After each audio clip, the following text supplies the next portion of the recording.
I've helped brand new agents win listing presentations against the top agents in their market, but it's only because I learned how to do this when I first got started out. I too started with zero experience, but that didn't matter because I never allowed my experience to be a problem in the first place. I've always shifted the conversation to something else, something that made me different from those bigger agents. I'll tell you what that is in just a moment, because this is what you need to do if you want to win every listing presentation you go on. The biggest mistake I see new agents make is trying to compete on experience when they don't yet have that much. Sellers don't actually care how many years you've been in the industry if you can't articulate why you're the best choice for their specific needs. This is just one of many mistakes that causes new agents to lose listings consistently. The truth is, sellers only care about one thing: who understands their real motivation for selling. Position yourself as an agent who knows not just what they need, but why they need it, and you'll start winning listings regardless if you have the experience or not. This is where your unique value proposition comes into play. It's not just about saying that you will work hard. That's a guarantee. I mean, every agent claims that. You need a narrative that makes you obvious and the undeniable choice. For me, my unique value proposition was centered around innovation. While others relied on outdated marketing techniques, I leveraged social media strategies and advanced video marketing to give my clients the competitive edge and more exposure. I didn't just talk about it, I showed it by creating the best videos and targeting hyper-focused audience with Facebook ads. I presented my process as a breath of fresh air in an industry bogged down by tradition. And I wasn't just pitching my experience, I was promising them the results which were backed by systems that I could explain in detail. Your value proposition must align with what sellers actually care about. Do they want someone who will sell their home quickly? Do they want someone who will get them the best price, or someone who makes the process seamless and stress-free? It is your job to identify their priorities, then position yourself as the perfect solution. When you know how to deliver this message effectively, your lack of experience becomes irrelevant. You're no longer competing with other agents. Instead, you'll be in a league of your own. Next, I want you to analyze trends. Analyzing trends in specific subdivisions, monitoring inventory levels weekly and daily, and explore expired listings to understand where agents went wrong before you. Subscribe to your local real estate newsletter and check out the top real estate news websites, even using ChatGPT to get local data and browsing your MLS. Because in real estate, knowledge is power, and the agent with the most specific hyperlocal knowledge wins. Having more information than your competitors is your greatest weapon against objections, skepticism, and hesitation. Sellers are looking for confidence, and that confidence comes from your ability to deliver relevant insights. You need to know the numbers inside and out. Focus on remembering hyper-localized data that speaks directly to the seller's neighborhood, price point, and even their buyer demographic. When I got started, I wasn't interested in broad market trends like average days on market or list to sales price ratios across the entire city. Instead, I zeroed in on analyzing trends in their specific neighborhood. That laser focus transformed me from being just another new agent to a local authority that sellers, even luxury sellers, trusted. Fast forward, I was recognized as one of the top producers in my past brokerage, and when a seller asked me about pricing, I would be able to give very detailed analytics on why other competing properties sold for what they did, and that level of specificity eliminates objections. The secret to the use of data is to craft a compelling narrative. If inventory is low, create urgency by highlighting scarcity. If interest rates spike, explain how pricing competitively can attract hesitant buyers. Sellers don't just want an agent who simply recites statistics. They want someone who can show them how those numbers affect their goals. So tomorrow morning, Start your day with intent. Analyze subdivision inventory, study the inventory of different communities, and make market data your best friend, because the agent who knows their market inside and out will beat a more experienced agent every time. Now, I used to walk sellers through my marketing funnel step by step, showing them exactly how I would attract buyers beyond the MLS, which is what most agents simply use. And this felt bulletproof.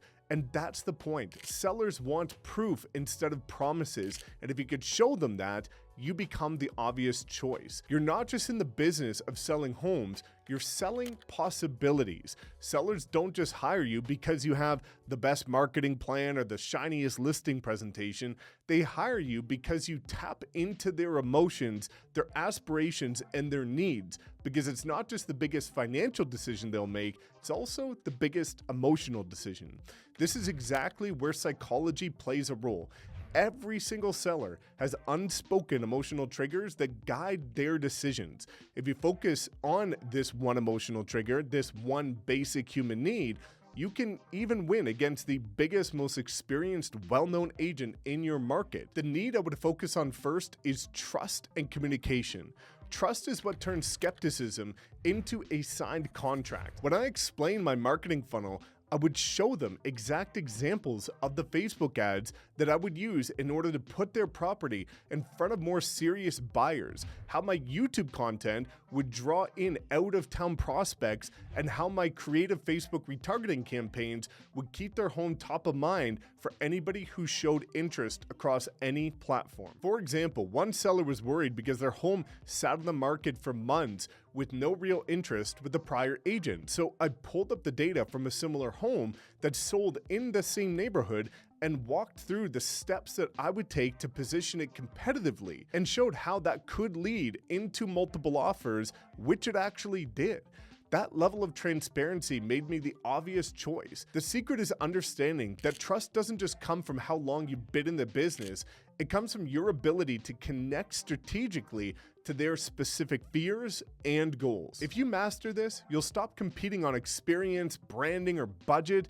You'll win because you're the agent that understands what sellers truly need and shows them how that you'll actually deliver it. So I know we just went a little deep on psychology and trust and how to use it to win listing presentations, but I consistently talk about this kind of stuff and dive much deeper into it with my weekly videos. So please just give me a like and smash that subscribe button to make sure you don't miss any of the upcoming videos. Next is a criminally underrated strategy, and that's getting the experienced agent on your side. You can actually borrow their credibility for yourself, and I personally did this in my first year. This is helpful if you're a newer agent stepping into, for example, higher price point markets like luxury or niche neighborhoods. When I first got started, I was getting tons of luxury leads because of my branding, my video content, and my involvement in the exotic car community. But they had objections like, you're too young, or we want somebody more mature with more experience. So instead of panicking, I just followed a simple step-by-step approach. First, I identified a potential partner who was actually my ex-broker. When you're doing this, I encourage you to look for agents ideally in your brokerage who are recognized leaders in the areas you want to target. They could be top producers, they could be other generic agents with extensive experience in specific communities, those who align with your personal brand, or in my case, my past broker who ticked all of those boxes. Ideally, your partner should complement your strengths. For instance, if your forte is marketing and social media, try to align with somebody who has incredible negotiation skills or deeper knowledge of local market trends. And once you've identified the right person, establish a mutually beneficial agreement, which is what I did with my past broker. You need to be upfront about why you want to collaborate, but also what you bring to the table. For example, you could say that I've been generating a lot of interest from high-end sellers through my online presence, but I want to ensure that they feel fully confident in the experience and the expertise that our team offers. I'd love to co-list and partner with you on some of these opportunities, which is exactly what I did to win those higher price point listings. And once you get a more experienced agent on your side who might also act as your partner, integrate that partner into your listing presentations for additional credibility. If you're presenting solo, include a dedicated slide or section highlighting your partner's credentials, details of their years of experience, notable accomplishments, and expertise in specific neighborhoods or property types. Use this as an opportunity to reinforce why this collaboration benefits the client. For example, with our combined strengths, receive the best of both worlds, strong marketing strategies paired with decades of success. And that's how I won those multi-million-dollar listing presentations. When it comes to in-person listing presentations, consider actually bringing them along when appropriate. This strategy works particularly well in scenarios where the client values either experience or name recognition and somebody who's known locally. So play to each other's strengths during the presentation. For example, you could discuss your Facebook marketing strategies, what you do on YouTube, TikTok, or Instagram, while your partner highlights their successful track record in luxury sales. This tag team approach creates a dynamic and a persuasive pitch that appeals to most people. And also, don't forget to communicate the partnership early on to the client and emphasize that they're gaining the experience of two professionals for the same price as one, and reassure them that they'll benefit from your partner's experience, but they'll also receive your full attention and the innovative approach they probably wanted from you in the first place. But most importantly, don't view this strategy as a crutch. Some people get all hung up about the commission and splitting the commission, but instead see it as a stepping stone. Over time, your credibility and confidence that you build through these collaborations will position you to handle those listings independently. In the meantime, focus on learning from your partner. Observe how they handle those more difficult objections and build a rapport and navigate some of these complexities throughout the transaction. Also, don't be afraid of objections because they're a sign that you're actually in the game. Uninterested sellers don't raise concerns. They nod politely and then ghost you.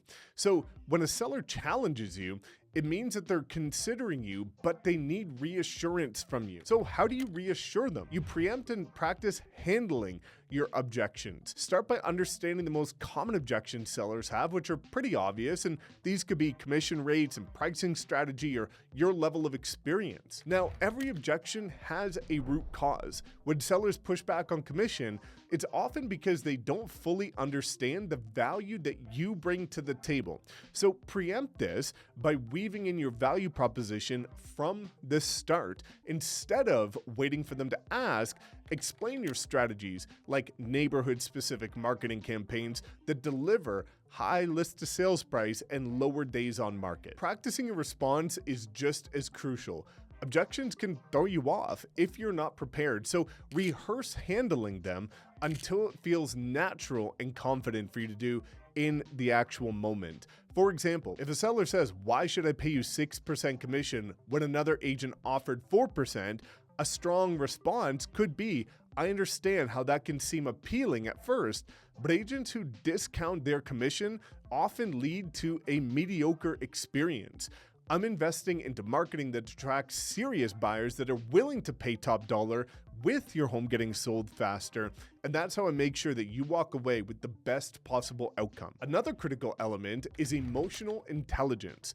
Often, objections aren't what's about being said, but actually how the seller feels. Maybe they've had a bad experience with a previous agent or are worried about the stress of selling because it really is a stressful process for most.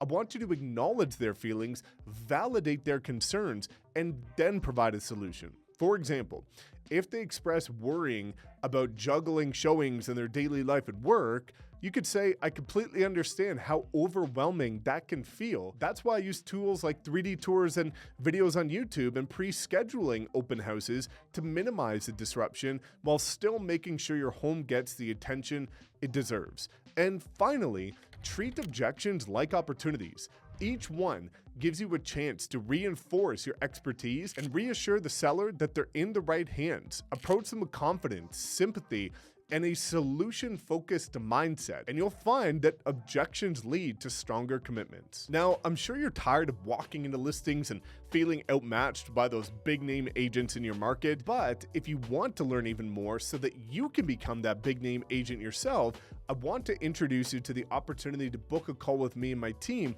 to partner with us at the Wolf Pack. This has helped brand new agents like Nick Deckard quadruple his production within just 12 months leveraging Facebook groups. Marty was able to break 6 figures in her year and do it every single year since. And so many other agents just like you have been able to build their personal brands to become recognized and also attract their ideal clients consistently for free because they get every single one of my trainings for free and daily mastermind calls, one-on-one mentorship, support, and coaching. There's so much in there, but if you would like to book a call with me or somebody on my team to walk through you and your specific business, just click the link in the description and we'll be happy to chat about how we can help you crush it this year. So I hope this video helps you win that next signature, and we'll see you in the next one.